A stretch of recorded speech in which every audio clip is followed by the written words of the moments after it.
Hi అండి. అందరికీ praise the lord.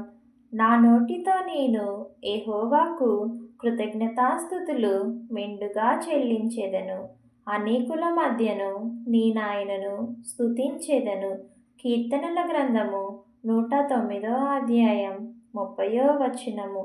ఈ వాక్యం ప్రకారము మన నోటితో నిత్యము యెహోవాకు కృతజ్ఞతాస్తుతులు మెండుగా చెల్లిస్తూ అనేకుల మధ్యను ఆయనను స్తుతించే వారి వలె ఉండాలని, ఈ వాక్యానుసారంగా జీవించులాగున ఈ వాక్యం మన హృదయాలలో ఫలించునుగాక. ఆమేన్.